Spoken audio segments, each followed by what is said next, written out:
আমাৰ খালি পেন্দনেৰ কাপড় ছাড়াই কিছু নাই।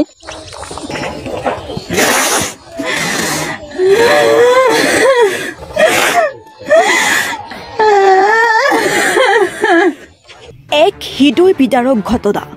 ভয়ানক অগ্নিকাণ্ডই নিমিষতে ভস্মীভূত কৰিলে দুখনকৈ বাসগৃহ। লক্ষাধিক টকাৰ ক্ষয়ক্ষতিৰ লগতে পোহনীয়া জীৱ জন্তুৰ বিস্তৰ ক্ষতি সাধন। সকলোবোৰ প্ৰয়োজনীয় নথি পত্ৰ জ্বলি ভস্মীভূত।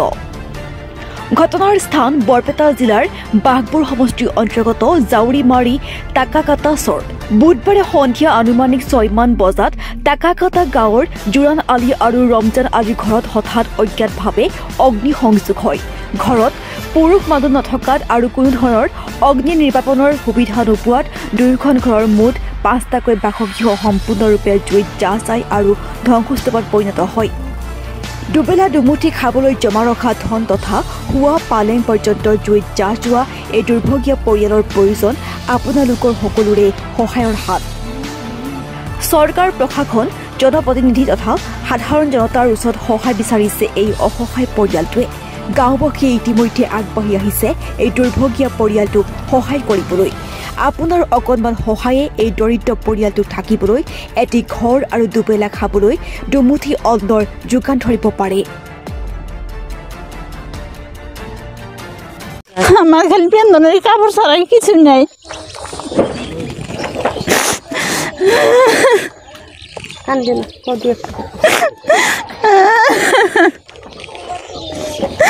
আমার মেয়ে মেট্রিক পরীক্ষা ভালো হয়েছে, এডমিশন নিব, কাগজপত্র কিছু নাই।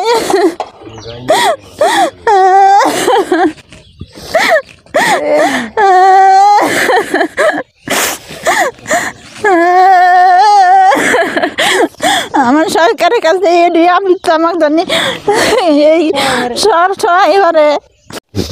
মই ঘৰতে আছিলোঁ।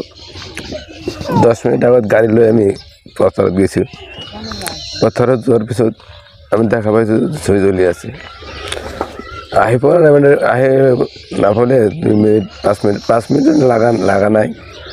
জুই লাগি আমাৰ ঘৰ দুৱাৰ একদম কাগজ পাতি গাড়ী যায় যি নথি পত্ৰ আছিল, ল'ৰা ছোৱালী যি কিছু একো ওলাব পৰা নাই, এটা বস্তু ওলাব পৰা নাই, সব একদম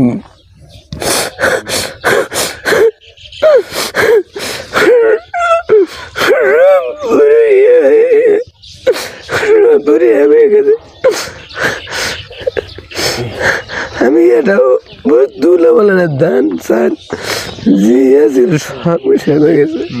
মোটামুটি আমি অহংকার করেন তো, আপনারা জানে কি লাগে না লাগে, যি আছিল সব পুরি ধ্বংস হয়ে গেছে।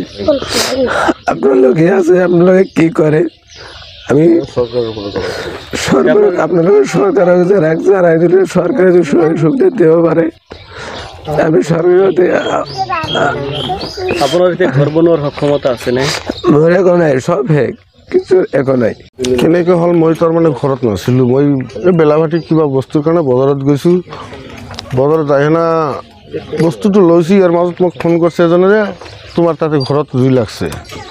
শুনি আনা মই ঘৰত ফোন কৰিছোঁ, ফোনো কাই ৰিচিভ নকৰে। ঘৰত জুই লাগছে, গোটেই মানুহ আহিছে যদি ইয়াত আৰু কাই ফোন ৰিচিভ কৰিব। মই যেনেকৈ আহি আনা দেখা পালোঁ, ঘৰ এটা ঘৰ পুৰি আনা, মোৰ 2টা ঘৰ পুৰিছে, পুৰি আনা মোৰো ঘৰত ষ্টুডেণ্ট আছে আৰু সোণৰ অলংকাৰ নথি পত্ৰ কাগজ পাতি এইবিলাক জুইত পুৰি গৈছে। আৰু মই আহি কি কৰিম, পুৰি যেতিয়া গৈছে আৰু লাষ্টত মই জিপিৰ প্ৰেচিডেণ্টক ফোন কৰি ক'লোঁ, গাঁওবুঢ়াকো ক'লোঁ এনে ঘটনা মোৰ এনে দুৰ্দশা হৈছে, গতিকে কিবা ব্যৱস্থা যদি আছে কৰিব লগা তেনেহ'লে আপোনালোকে অলপ ফোন কৰি যোগাযোগ কৰি দিয়ক। প্ৰেচিডেণ্টে হয়তো গাঁওবুঢ়াক কৈছে, লাটমণ্ডলক কৈছে, থানাতো কৈছে।